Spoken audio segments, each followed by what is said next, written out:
meus irmãos e mães que estão aqui presentes, que nos acompanham pela transmissão das nossas redes sociais. Hoje estamos ouvindo o Evangelho que tem continuidade, que é uma continuidade do Evangelho de semana passada. Estamos no capítulo 18 de São Mateus e o Evangelho de hoje começa exatamente após o término do Evangelho de semana passada. Semana passada nós ouvíamos sobre a importância da correção fraterna. Nós devemos corrigir o irmão que está no erro e temos uma regra para isso. Primeiro corrigimos pessoalmente, se não formos ouvidos, nós corrigimos com a presença de algumas testemunhas que confirmem a nossa visão. Uma vez que nem isso tenha sido ouvido, chamamos a igreja como testemunha daquela correção e assim apresentamos a conversão aos nossos irmãos. Hoje, o Evangelho, em um tom parecido, diz respeito não tanto ao corrigir, não tanto a essa ação entre mim e o meu irmão, mas a ação que existe dentro de mim por aquilo que ele me fez. Que é o sentimento aqui, né, que pode brotar dentro do coração, que na primeira leitura nós encontramos, vamos lê-la já, dentro daqui, especialmente da raiva, do rancor. Enfim, o Evangelho de hoje está falando sobre a necessidade de perdoar. Aquele meu irmão fez algo contra mim e eu preciso perdoar.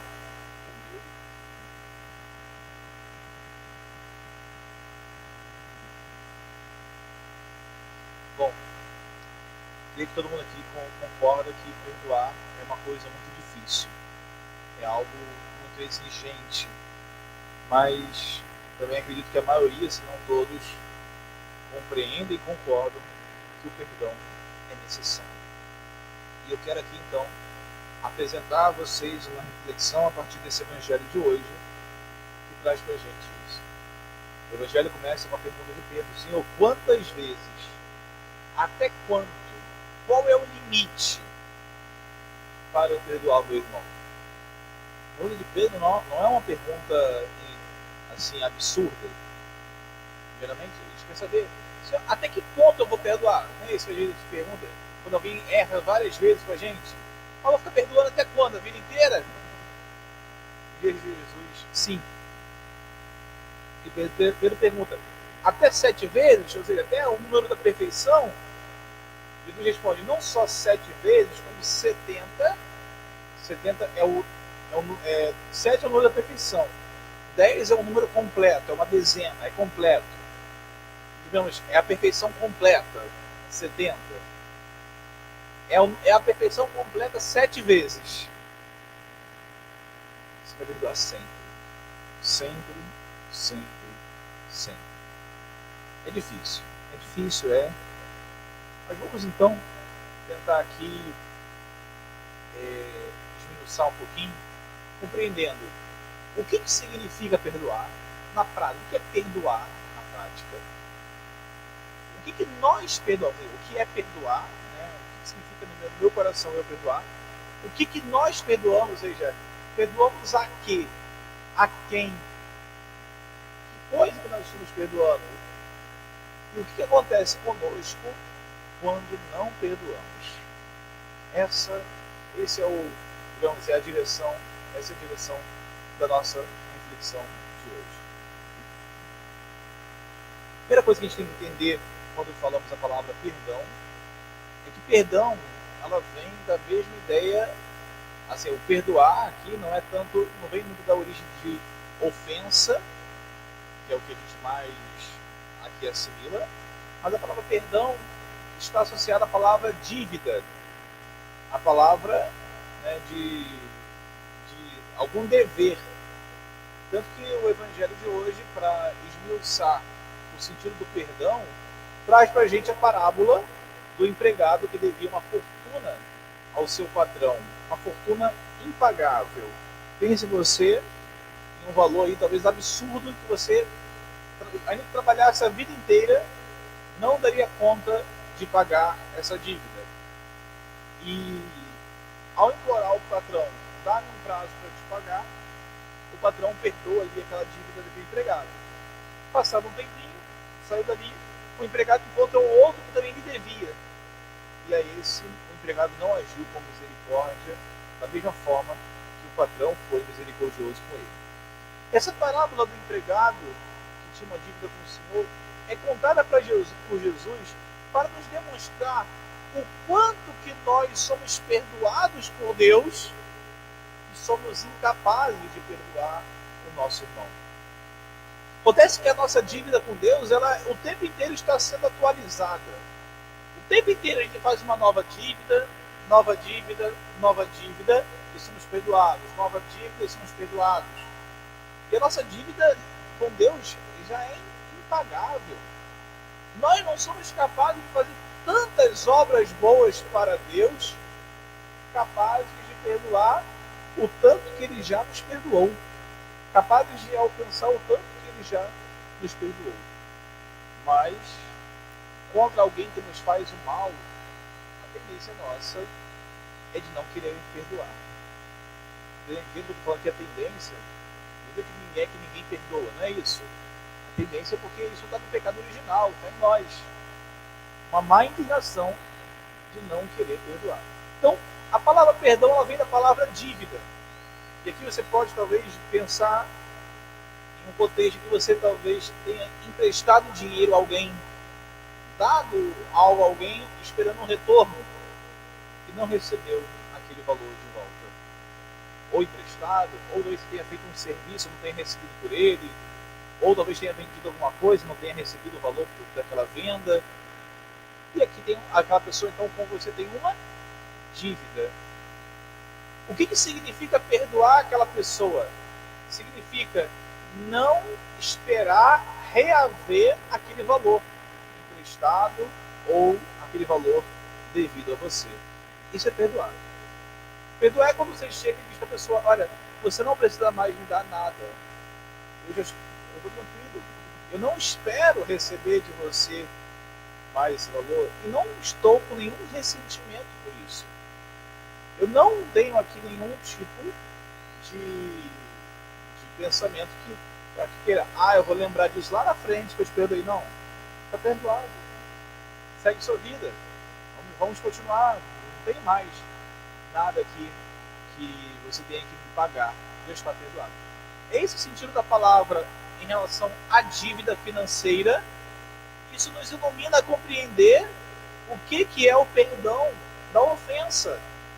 O perdão da ofensa, ele nos faz pensar em tantas situações, circunstâncias em que as pessoas nos fazem mal e eu digo simplesmente: tudo bem, eu já apaguei esse mal que você me fez, eu já lhe perdoei, eu não levo mais em consideração aquilo. Já é página virada, é água passada. E estou tranquilo, meu coração está em paz. Eu não espero nada de volta em relação àquilo. Isso é perdoar. Para materializar, a igreja nos coloca essa leitura do livro do Eclesiástico, que foi a primeira leitura da missa de hoje.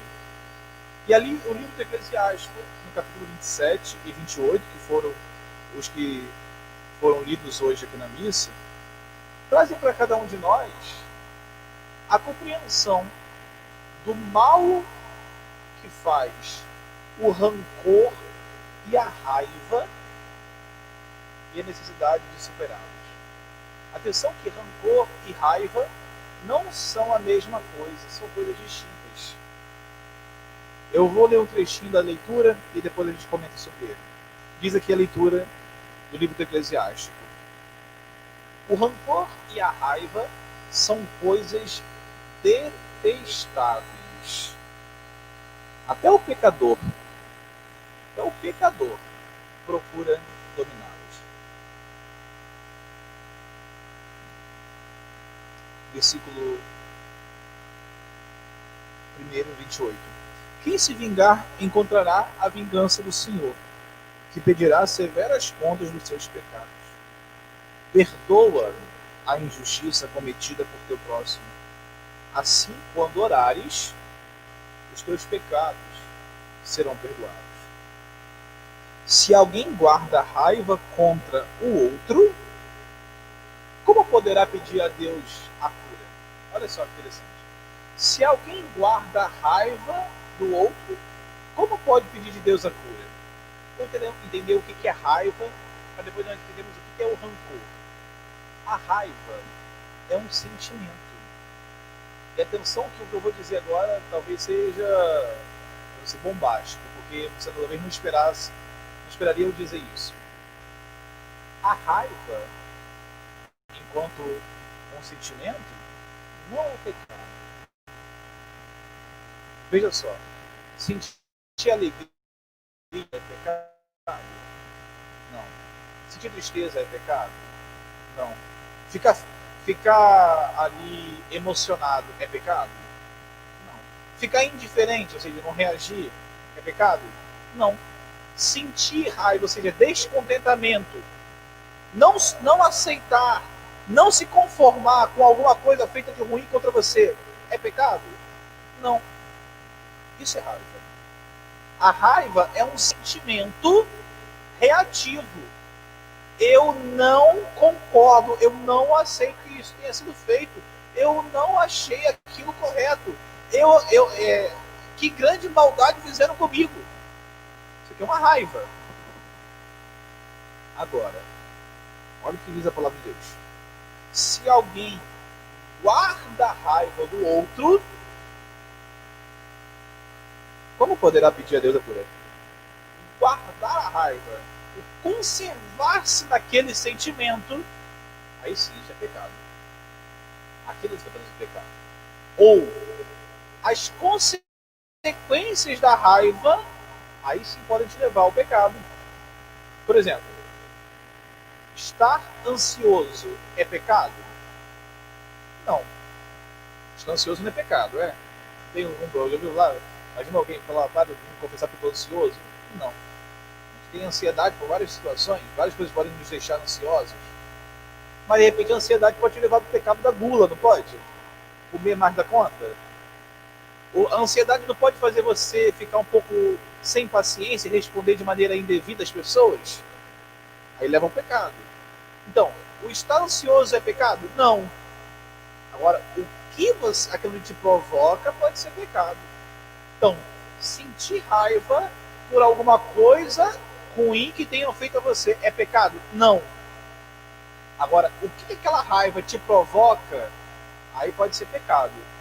Pode te levar à vingança, pode te levar à violência, pode te levar a uma agressividade verbal, você falar algo que destrua a pessoa, pode te levar a várias coisas pecaminosas. Mas se está inconformado com aquilo, não é pecado. Porque se você achar que a raiva nesse ponto é pecado, você vai achar que Jesus pecou. Jesus não tem pecado, ele é Deus. Onde, Padre, Jesus tem pecado? Lá no templo.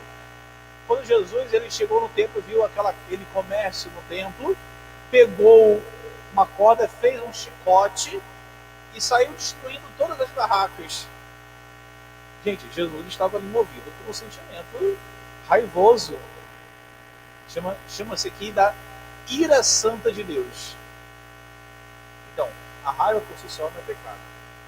Agora, a raiva guardada e alimentada, estimulada, desejos ruins, aí vem xingamentos, aí vem muitas coisas acompanhando essa raiva, isso é pecado. E o rancor, Padre? Bom, o rancor, ele é um pouco disso que eu falei do alimentar a raiva. O rancor tem a ver com ressentimento. O que significa isso? Eu guardo aquele sentimento raivoso daquela pessoa. E aqui a gente pode muito bem experimentar se estamos ou não com o rancor da pessoa quando nós pensamos em algo. Veja só, vou dar um exemplo assim, uma coisa bem concreta, não dando exemplo, mas para que facilitar você. Pense em alguém que talvez tenha feito um mal contra você. E aqui o mal pode ser tanta coisa. Pode ser um mal material, pode ser um dano físico, pode ser uma coisa verbal. Alguém tenha falado mal de você, mal que alguém tenha feito a você. Quando você pensa na pessoa, ouve falar da pessoa, quando você tem a oportunidade de encontrar-se com a pessoa, qual tipo de sentimento que vem a você? Se o sentimento aqui é esse sentimento de raiva, esse sentimento de vez aqui de querer mal a pessoa, querer fazer algo ruim com a pessoa, aí isso aqui é rancor.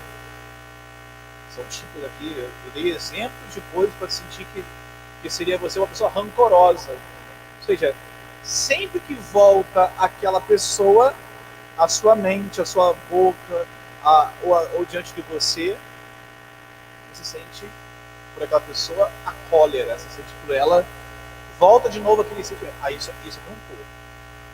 O perdão é quando a gente, perdoar não é esquecer em absoluto, mas é quando você consegue se relacionar com aquela pessoa, com aquele contexto, com aquela situação.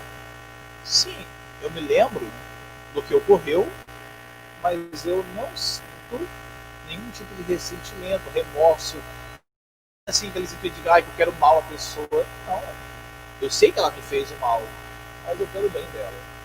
Eu a amo. Eu quero que o melhor para ela. Eu quero fazer tudo de bom por ela.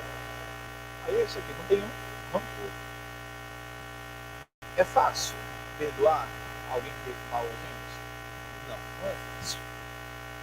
É difícil, é tão difícil perdoar alguém como é difícil perdoar uma dívida. Que você, quando faz um serviço, vende um produto ou empresta dinheiro, você espera ter de volta aquilo ali, aquele valor. É difícil perdoar. Também é muito mais difícil perdoar a ofensa cometida contra você. É dificílimo perdoar isso. Mas vale a pena, é necessário o esforço. Por que vale a pena o esforço? Está aqui, na leitura de hoje. O Senhor fala que aquele empregado que não foi capaz de perdoar ao outro que devia uma pequena quantidade de dinheiro para ele, que aquele empregado ele foi colocado no tribunal para ser condenado e para que os torturadores atormentassem a ele até que pagasse a última coisa da dívida.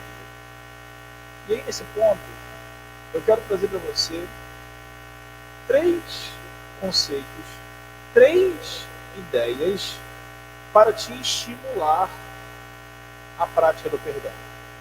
3 pensamentos que possam favorecer você a prática do perdão. Primeira coisa que é necessário para o perdão é entender que a gente perdoa quando se dispõe a amar o próximo. E a gente não perdoa quando a gente não ama o próximo. Vou te dar um exemplo. Se você tiver que perdoar alguém, não é mais fácil perdoar a mãe, o pai, o filho ou a filha do que perdoar o irmão? Não é mais fácil perdoar o irmão do que perdoar um primo ou um parente mais distante? Não é mais fácil perdoar um parente do que perdoar uma pessoa de fora de casa? Por que é mais fácil perdoar dentro de casa do que perdoar fora de casa? Porque o perdão ele está alimentado por amor. No fundo, a gente perdoa porque a gente ama e não perdoa porque não amamos. Então, a primeira coisa que você deve nutrir por alguém que você deseja perdoar é amor por ela. Mas, padre, como que eu vou perdoar alguém que me fez um mal, vou amar alguém que me fez um mal tão grande? Bom, nutrindo por ela bons desejos. Querendo que ela tenha coisas boas, tenha melhorias, tenha sucesso, tenha crescimento espiritual. A primeira coisa que você tem que Devemos desenvolver isso aí. Melhora pela pessoa, bem a pessoa, favorecer a pessoa com um crescimento na graça de Deus, crescimento espiritual. E um bom exercício de você perdoar alguém é você rezar por essa pessoa. Reze por ela. Você quer perdoar uma pessoa na sua vida? Comece rezando todos os dias por ela. Pede a Deus por ela. Não pedir a Deus que ela se convida. Não, pede a Deus por ela. Para que ela tenha coisas boas. Se esforce a pedir o bem por essa pessoa. A segunda dica, orientação que eu te dou em relação ao perdão é a compreensão de que o perdão que nós recebemos de Deus, ele depende do perdão que nós damos ao próximo. Porque nós, quando rezamos o Pai Nosso, dizemos: perdoai-nos as nossas ofensas, como nós perdoamos as pessoas que nos têm ofendido. É interessante que uma das traduções possíveis do Pai Nosso, talvez os mais antigos já tenham ouvido essa tradução, é assim: perdoai-nos as nossas dívidas, igual nós perdoamos aos nossos devedores. É uma das traduções possíveis aqui do Pai Nosso. Perdoai as nossas dívidas, como nós perdoamos quem nos deve. Se você diz para Deus assim: Senhor, me perdoe com a mesma disposição que eu não perdoo aquela pessoa. Você está dizendo para Deus. Ou dizendo: Senhor, me perdoe igual eu perdoo a todos os meus inimigos. Você está dizendo para Deus: Senhor, se eu não perdoo o meu inimigo, então que o Senhor também não me perdoe a minha dívida. Que o Senhor possa me fazer pagar até o final por eu não ter perdoado a ninguém ou a alguém. Vejam que é algo aqui que nós estamos colocando na mão de Deus. A gente dá a Ele a liberdade de nos perdoar só se a gente perdoar o nosso irmão. Aí você pode falar assim: então, padre, eu vou falar de rezar o Pai Nosso que resolve os meus problemas. Não. Não resolve, porque na verdade essa oração do Pai Nosso é mais até para a gente compreender o que acontece conosco. E é o que o Evangelho diz aqui. O finalzinho do Evangelho de hoje diz: o patrão indignou-se e mandou entregar aquele empregado aos torturadores até que pagasse a sua dívida toda. E assim o meu Pai que está nos céus fará convosco, se cada um não perdoar de coração ao seu irmão. Se você não perdoar a quem te fez mal, você está compreendendo que no seu juízo final, talvez, pelo menos no purgatório, você vai sofrer bastante. Padre, para que falar isso? Não sei o que eu estou falando, Jesus está falando isso. É do Evangelho. Se a gente não perdoa, no juízo final, está reservado uma dívida e um tormento por isso. O terceiro elemento que eu trago para a necessidade aqui do perdão, na verdade está dentro desse segundo que eu acabei de apresentar. O segundo é que você perdoe o seu irmão, pelo menos para você ser perdoado. O terceiro é que você perdoe ao menos para garantir o céu. Porque se alguém não perdoa, tem aqui o risco de ir para o inferno ou ter um bom tempo de purgatório. Para não ficar uma coisa assim muito, digamos assim, aberta, e para poder focar mais essa reflexão, eu vou te dar dicas práticas de você fazer um exame na sua consciência, de saber se você ali está ou não em dívida com Deus.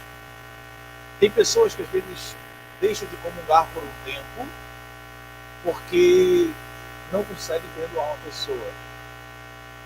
Veja só, se você levar um tombo e machucar a perna ou o braço, você talvez tenha que fazer os primeiros curativos, toma ou passa um anti-inflamatório, Mas aquela região da queda, ela fica dolorida por um tempo. Ele até fecha a ferida, mas fica dolorida por um tempo. Assim também, quando alguém te faz um mal, pode ser que aquele mal causado te cause dor por um tempo. Sentir dor por isso não quer dizer a mesma coisa de não perdoar. São coisas distintas. Aqui, aquela pessoa que fez o mal, eu já perdoei, mas aquilo me dói, me fere, eu ainda sinto dor naquilo. Aquilo ali, assim, ficou magoado. Eu não quero mais sentir aquilo. Se você está em dúvida se está ou não com raiva, eu te dou aqui ainda alguns exercícios. Primeiro, se raiva é um sentimento daí passa, não é isso? Alegria. Se eu te conto uma notícia feliz, você sente alegria ali no momento da notícia. Mas depois aquela alegria vai passando. Né? A gente não vai ficando. A gente não fica ali assim, com a mesma intensidade de alegria o tempo inteiro. Você pode ter um dia muito alegre, um dia muito feliz, mas ele passa. Se você, naquele momento que alguém fez um mal a você, sente raiva e não ali tenta fazer nada contra a pessoa, não é movido por nenhum tipo de violência, de vingança, você ali é menos sentimento. Depois vai passar. Depois deve passar. Agora, se você teve imediatamente a raiva, um ato de agressividade contra a pessoa, verbal, físico, ou mau desejo àquela pessoa, aí sim, houve aqui uma ofensa a Deus, houve aqui um pecado. Se você sente que está mantendo certo rancor, e aqui entra o que eu falei, o exemplo que eu trouxe, muitas pessoas ficam com um sentimento de rancor e assim, e param de comungar, porque dizem, não, enquanto eu não perdoar essa pessoa, eu não vou comungar ainda. Tudo bem, até é justo. É importante que a gente faça aqui uma distinção. Uma coisa é a mágoa, ou seja, aquilo que a pessoa te fez ainda te dói. Mas você está procurando o quê? Sarar aquela coisa. Você já está buscando perdoar aquela pessoa. Você se esforça ao máximo de não ficar falando mal daquela pessoa, de não ficar causando ali, trazendo de volta aquele assunto. Se há um esforço aqui em você de liberar aquela mágoa, de se livrar daquilo ali, uma confissão talvez já te libera para comungar. Ainda que aquela mágoa perdure por um tempo ainda, com um esforço de sarar aquela mágoa.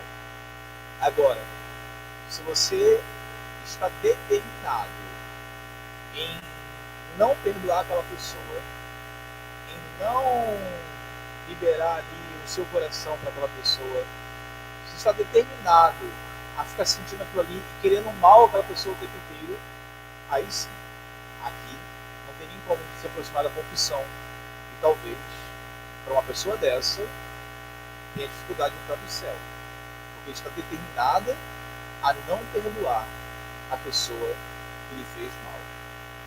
É difícil, é uma luta exigente, perdoar aos nossos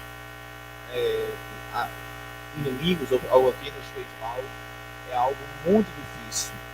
Guardar rancor é algo muito aqui ruim e depreciativo. Mas se esforce, lute, crie coragem, se ofereça e sacrifique para que possamos perdoar a quem nos faz mal. Amando ao nosso próximo, como Jesus nos ensinou, amar ao próximo como amamos a nós mesmos, amando o nosso próximo, perdoando e, à medida que for possível, não alimentando o rancor da pessoa. Creio que assim poderemos vivenciar uma comunidade reconciliada, uma família reconciliada, e Deus passa a estar mais presente em nosso meio. Peça a Deus a graça para perdoar a quem te ofende, a graça de perdoar a quem te fez mal, a graça de liberar aquela pessoa do mal causado contra o seu coração, e creia que assim poderemos vivenciar melhor a nossa intimidade com Deus, melhor o nosso amor a Ele. Que a Virgem Maria nos ajude, São Vicente de Paulo interceda por nós, para vivermos o nosso coração desprendido desses ressentimentos, desses rancores que tanto mal fazem